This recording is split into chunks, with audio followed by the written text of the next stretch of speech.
Merriam-Webster defines propaganda as ideas, facts, or allegations spread deliberately to further one's cause or to damage an opposing cause.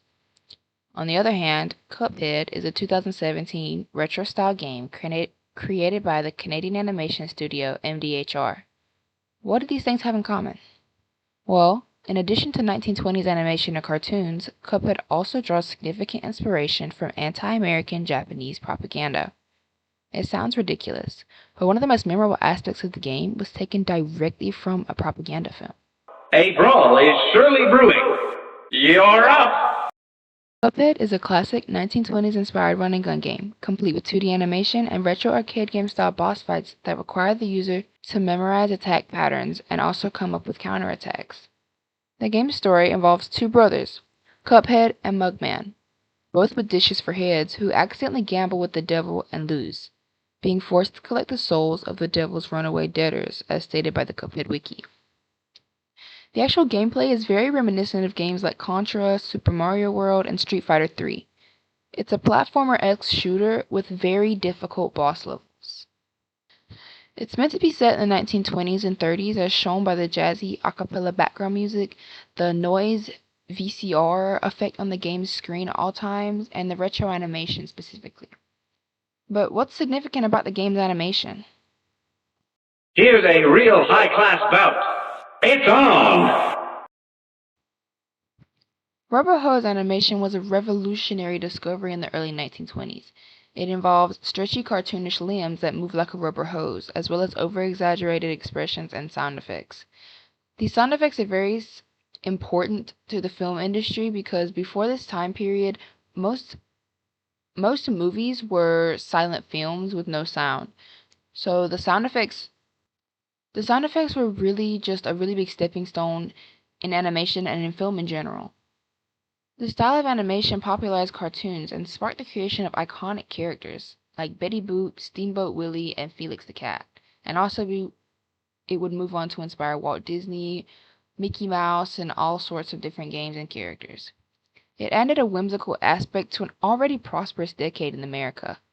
Its usage boomed in their mid-20s, with Walt Disney's first animated short film releasing in 1928, and nearly every animation studio using it by the 1930s.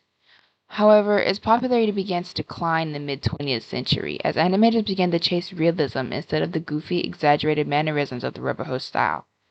Since then, many retro-style games and cartoons have been released using the rubber hose style, with Cuphead being one of the most popular games using this nostalgic genre. And also, the Cuphead show, released shortly after the game, is also animated completely in the rubber hose style, complete with the sound effects, the music, and the screen effects. This match will get red hot. Now go! Along with games and movies, rubber hose was also the style of propaganda films. Because of its popularity, the rubber hose style was used to catch the attention and potentially persuade people into believing propaganda because they were so used to this style, it was so familiar to them, they'd be more likely to accept what they were saying as the truth since it was animated in a cartoonish style. The 20th century was tense. There were still many occupied and disputed territories, and tensions between Japan and the United States specifically were very high. The United States was failing to recognize Japanese people as equal to Europeans. The tensions between the United States and Japan in this time would eventually lead to their disagreements in World War II, Pearl Harbor, and the bombing of Hiroshima and Nagasaki. One of the reasons the tensions were so high in the mid-1920s, early 1930s, around that time period, was that the United States had passed an anti-immigration act to bar Japanese people from immigrating to America. Even Japanese people living in Canada were not allowed to immigrate to the United States, just because the United States was just so anti-Asian. They had blatant anti-Japanese immigration policies, and Theodore Roosevelt's administration eventually had to negotiate an agreement with Japan to limit immigration to the United States. When the Treaty of Versailles, 1918, was established in the League of Nations, they rejected the Japanese-Chinese proposal to add a racial equality clause to the treaty. So, obviously Japan didn't like this, and the United States started to realize how closely Japan was to them. The Philippines was a part of America's empire from 1898, and it was very close to Japan. It was a lot closer to Japan than it was to the United States. And Hawaii, which was also a part of America, was also closer to Japan, seeing as Japan's navy was very present in the Pacific Ocean.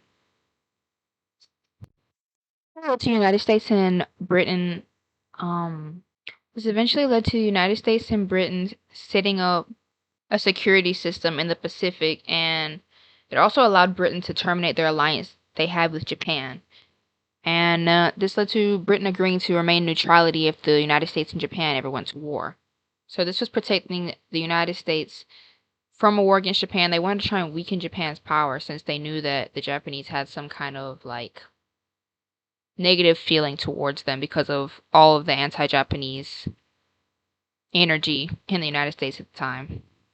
So with all this in mind, it's easy to see why Japan didn't really like the United States, and they were creating propaganda films to ward Japanese people away from supporting America, to let them know that America is the bad guy.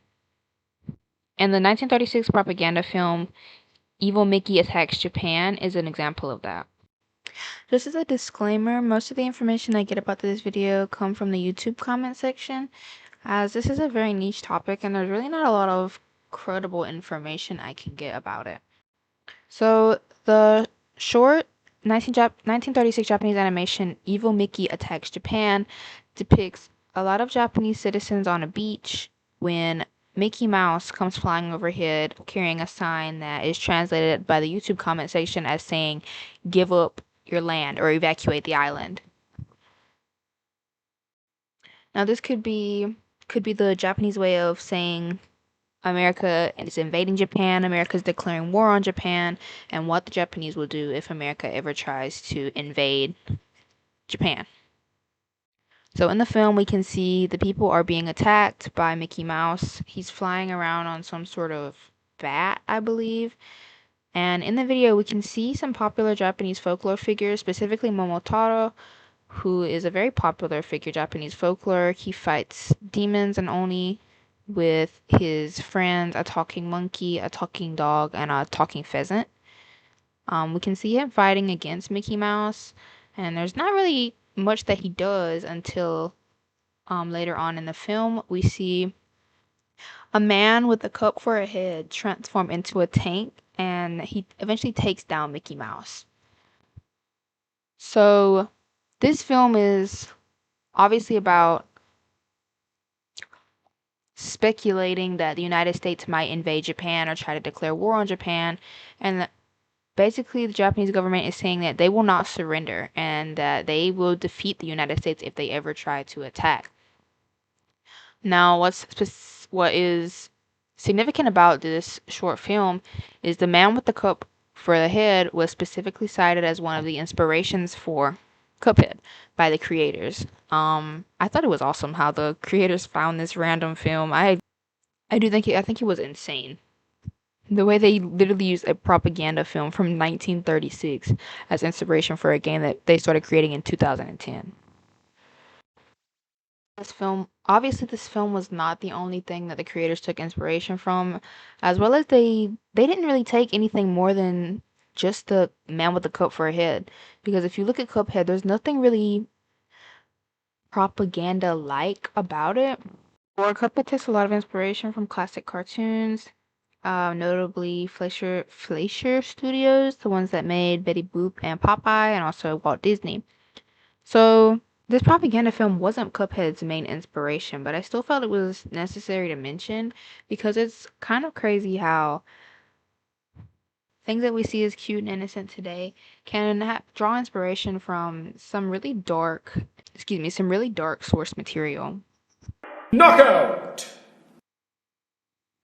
Cuphead itself is a beautifully made game, and I think it really embodies the golden age of animation with the rubber hose style and the Mickey Mouse-esque um attributes that the characters have, as well as I think it's very unique. I mean, the gameplay, the characters, the background instrumental music, the watercolor background. I think it's a very beautiful game, and I like the unique design of the game and the feel. It feels like you haven't played anything like this before, but it's also like you have. In short, I think the Cuphead's propaganda source material was not really a massive part of the development of the game. I think that the creators seeing the propaganda film and taking inspiration from the man with the cup head was just a really pivotal time in the development of the game, and I think that them finding that truly did change the way the game could have been. But I think that the propaganda itself was really just happened to be there. It doesn't really affect the game politically, and it doesn't make you think when you see the game. You don't think, "Oh, this reminds me of propaganda."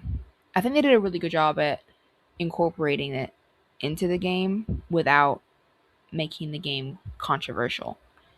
And I think it's really interesting and a fun little piece of trivia that the main character was inspired by Japanese propaganda.